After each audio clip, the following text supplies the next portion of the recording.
Vamos a meter en el sistema penitenciario de nuestro país. Actualmente hay 11.039 personas privadas de libertad distribuidas en 30 establecimientos en todo el país con distintos niveles de seguridad y de reclusión. Estos establecimientos son regulados por el Instituto Nacional de Rehabilitación y para conversar sobre el sistema penitenciario en Uruguay es que recibimos a su directora, la licenciada Ana Juanche. Bienvenida. Muchas gracias, muchas gracias. Vamos a empezar por algo. Mañana se cumple un mes de tu gestión al frente del INR. Entonces, como fecha como así redonda. Si bien trabajás en el INR desde 2016, ¿cómo ha sido este mes al frente de todo el INR? Bueno, ha sido un mes bastante dinámico. El INR es una institución que la planificación no siempre responde a los avatares que suceden todos los días.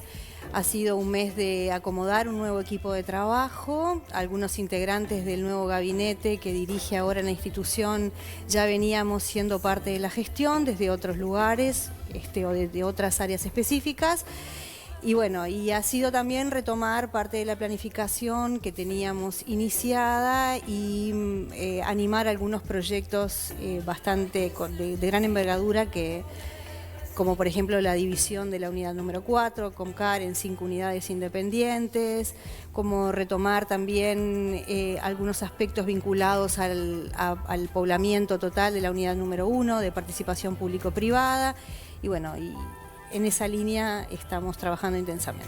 Quizás el caso más sonado, capaz que va a ser del año, pero por lo menos de lo que va del año, es la fuga de Rocco Moravito.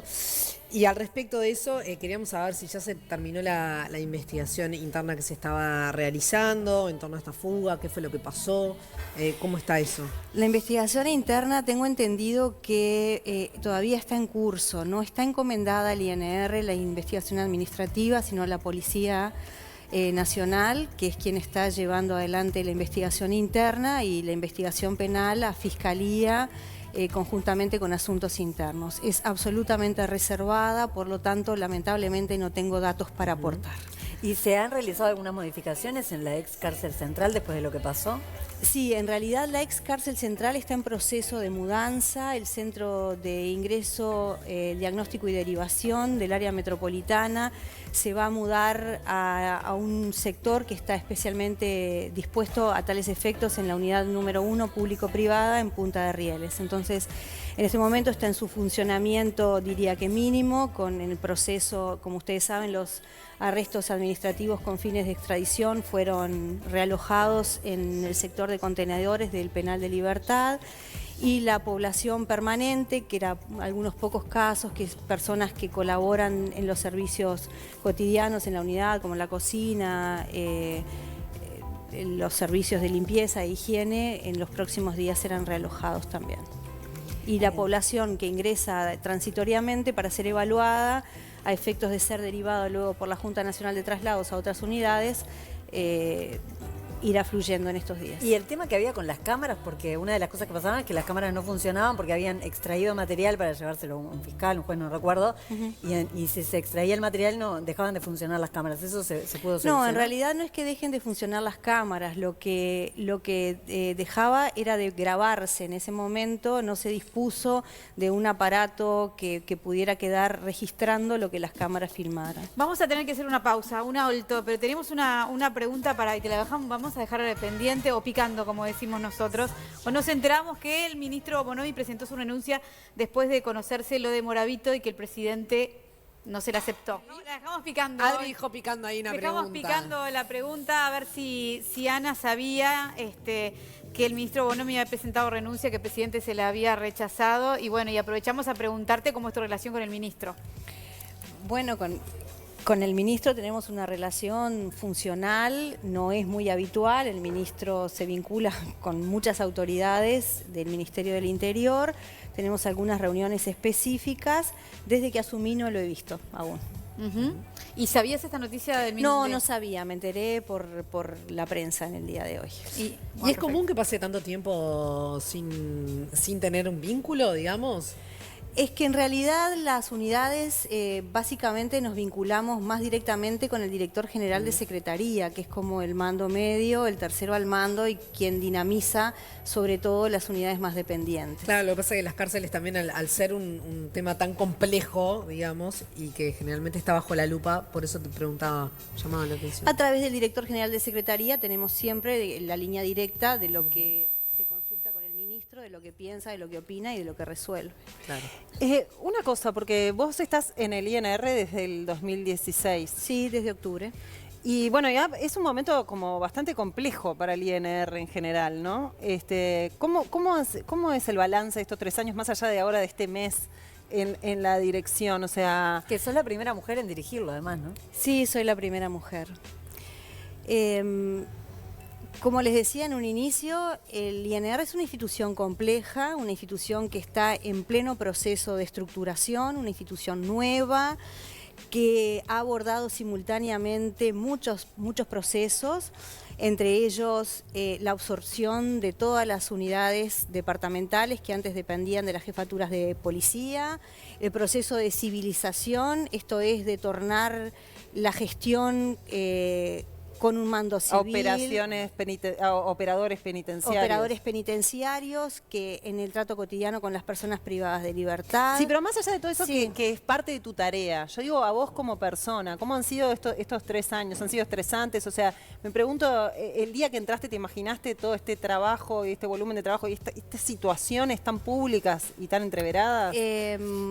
Yo tenía mucho contacto con el sistema penitenciario desde otros enclaves institucionales, conocía sus múltiples complejidades, nunca había estado gestionando una institución estatal.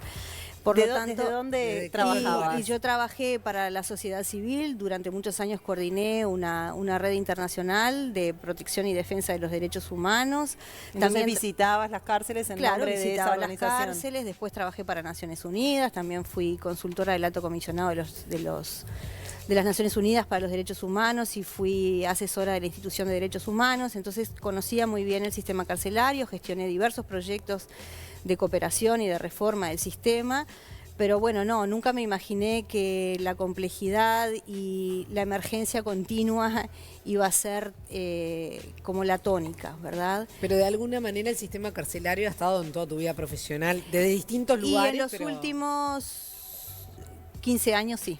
Bueno, es un montón. Sos magíster en derechos humanos también. También, sí. ¿Y tenés familia? Tengo una familia ensamblada, tengo 2 hijos propios y 2 hijos de mi pareja que convivimos y que también durante todos los días y cotidianamente cooperan para que una mamá tan exigida esté fuerte y también sea una buena profesional. Eso de estar fuerte, ¿qué implica? ¿Bajás los brazos en algún momento? ¿Qué notan ellos? ¿Hay miedo? ¿Se ha sentido miedo, por ejemplo? En todo No, este marco? miedo jamás, pero he sentido muchas frustraciones. ¿Ah, sí? Sí, claro.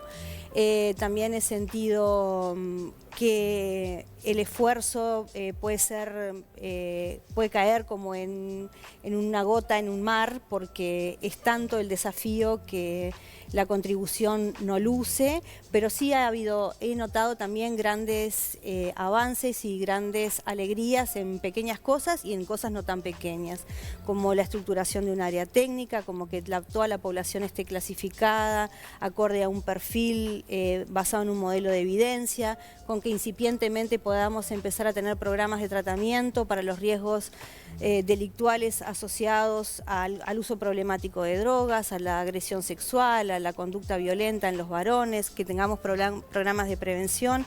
Todo eso ha sido el esfuerzo de Don Nodado y la articulación de un grupo de personas en los últimos 3 años. ¿Y eso es efectivo? Perdón que seguí. ¿Es efectivo, digamos, esos programas? ¿Ven que están funcionando bien? Porque siempre está la gran pregunta, ¿no? La rehabilitación, el post, el después, el qué va a pasar con esa persona. El Uruguay comienza a caminar como funcionan los sistemas modernos y como toda la evidencia empírica lo demuestra. En realidad, nosotros veníamos de un modelo muy centrado en la educación y el trabajo, que es fundamental y es necesaria, pero no es suficiente para que las personas se rehabiliten. Para que las personas se rehabiliten hay que trabajar con ellas justamente en cuáles son lo emocional. Las conductas, sí, en las conductas vinculadas al delito. Que esta iniciativa de virar hacia ese lugar y de centrarse más en esa parte, ¿tiene que ver con que vos seas mujer? Creo que tiene que ver con introducir la perspectiva técnica en la ejecución de la pena y con poder entender que trabajar con personas privadas de libertad es bastante más que cuestiones de buena voluntad y bastante más que cuestiones de atender los derechos humanos, que es fundamental y sustantivo y que el Estado lo debe hacer como obligación. Pero, ¿estamos realmente en ese camino?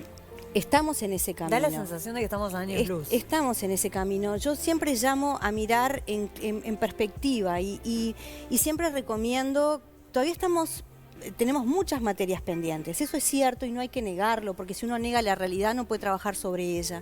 Pero también es cierto que si uno mira en perspectiva el sistema penitenciario desde hace 10, 15 años atrás, cuando yo empecé a trabajar, donde los malos tratos eran cotidianos, donde a las personas se las castigaba y se las castigaba en prácticas legitimadas institucionales, todo eso fue cambiando. Eso fue cambiando, porque hoy por hoy los malos tratos, las torturas, esas cuestiones no están avaladas en el sistema y se persiguen, se persigue la transparencia, se persigue la corrupción. De alguna forma vamos entrando en un modelo que está civilizado, que es democrático, Pero y en ese modelo, por ejemplo, todo el tema del hacinamiento que tanto se habla, eso tiene que ver con las condiciones también de cómo están los reclusos, ¿no? Y debe tener que ver con eso, con la forma que se vinculan, con el después.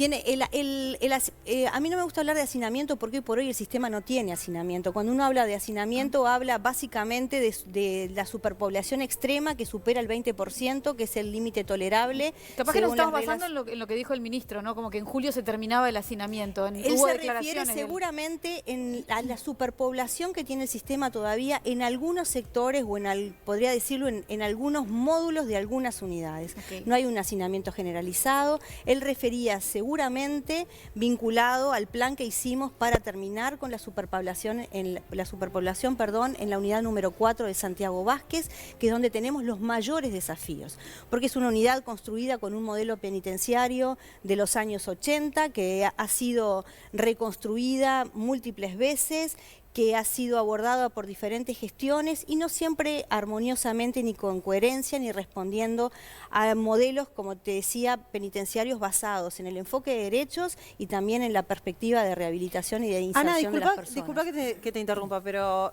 eso es el COMCAR, pero también eso es la nueva cárcel de Punta Rieles hecha por PPP. O sea, es una nueva cárcel que es enorme.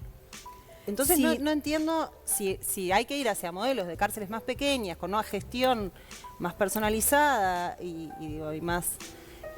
¿Por qué se hizo eso y ahora cómo se resuelve esto? Porque la unidad número 1 es una unidad de 1960 plazas que incluyen las plazas del Centro de Ingreso, Diagnóstico y Derivación, que es la persona que son las personas que van a estar alojadas transitoriamente para que la son evaluación. Lo que se hacía en la ex cárcel central. Claro, los ex cárcel central, de donde estuvimos hablando de los insucesos recientes. Incluye esas plazas. Es un modelo grande, es un modelo de grandes dimensiones que está organizado en unidades de convivencia que sí están gestionadas por una única dirección. Eso es la solución que le encontró el Estado uruguayo a la necesidad urgente e inmediata de plazas. El Estado no tenía el presupuesto para poder construir por su motu propio la cantidad de plazas necesarias para combatir el hacinamiento, que en ese momento sí había, y esta solución de la asociación público-privada fue la que encontró presupuestalmente para poder rápidamente. Claro, pero lo que pasa es que una solución económica en una situación que es compleja y que en realidad genera más complicaciones, porque hay complicaciones en la unidad esa, ¿verdad? O sea, ha habido... La unidad no está poblada totalmente. Las complicaciones que, si tú te referís, seguramente tengan que ver, aunque es un nuevo modelo de gestión que de alguna manera en la cultura organizacional ha implicado que diversos actores han tenido que ensamblar esa gestión. Hay una empresa privada que provee los servicios, hay un actor que vela por los intereses del Estado, que es el inspector de contrato, está el INR, que provee La la seguridad. convivencia, no, la seguridad en La este momento convivencia la no. provee la Guardia Republicana. ¿Sí? El INR, los programas de trato y de tratamiento, y después hay un conjunto de instituciones, como en otras unidades, que proveen la educación, la salud, a través de SAIPPL, está la ANEP, está también la Universidad de la República, el Entonces vos decís INEFOP, que el PAS. problema que tiene es de gestión, o sea, que es algo que se puede resolver No, yo no digo con que el es paso un del problema tiempo. de gestión, no digo que es un problema de gestión, porque no quiero que quede instalado que la unidad número 1 tiene problemas de gestión. Digo que tiene complejidades que han implicado adentrarse en un nuevo modelo de gestión al que la cultura institucional no estaba acostumbrada, porque no estaba acostumbrada, por ejemplo, a compartir con un privado la gestión adentro de una unidad. Ana, este martes recibimos en Vespertinas a la presidenta de la Asociación de Defensores de Oficio, la doctora Adriana Berezán, Sí. y queremos compartir contigo el final de nuestra charla. Míralo. Pero si está probado que haya herramientas que rehabilitan, Sí. funciona. Sí. ¿Por qué no se hace en nuestro país? Me parece que no soy la destinataria de la respuesta, pero voy a darte una, no te voy a ¿Qué opinas? Pero tu No te voy a opinión. dejar, no Como te tu voy a dejar, experiencia, no te voy a ¿no? dejar, porque a nadie le importa, punto. Porque el sistema penitenciario, mejor, las personas privadas de libertad son ciudadanos que hasta que no se les dicta la sentencia de condena, lo único que pierden es el derecho a ser elegibles. ¿Se entiende lo que quiero decir, no? No pueden ser elegidos diputados, concejales, no. Pero pueden votar. Depende del delito, la mayoría de ellos, el 80%, podría votar. Atrás de ellos hay mínimo 4, 5, 6, 7 familias, personas en esa familia. Fui muy grosera, pero durante muchos años el sistema penitenciario no estuvo en la discusión de las políticas públicas. Es cierto, es caro, entonces tenemos las dos versiones de la sociedad. Les vamos a dar de comer a estos atorrantes, déjenlos morirse. Pero la pregunta es, ¿qué hacemos con los atorrantes? Entonces, cuando se habla de reincidencia, los únicos responsables de la reincidencia son las condiciones del sistema penitenciario. Tengo que reconocer que se ha hecho muchísimo, porque prácticamente se empezó a cero desde hace muchos años. Pero son los menos que acceden a la educación, a la salud.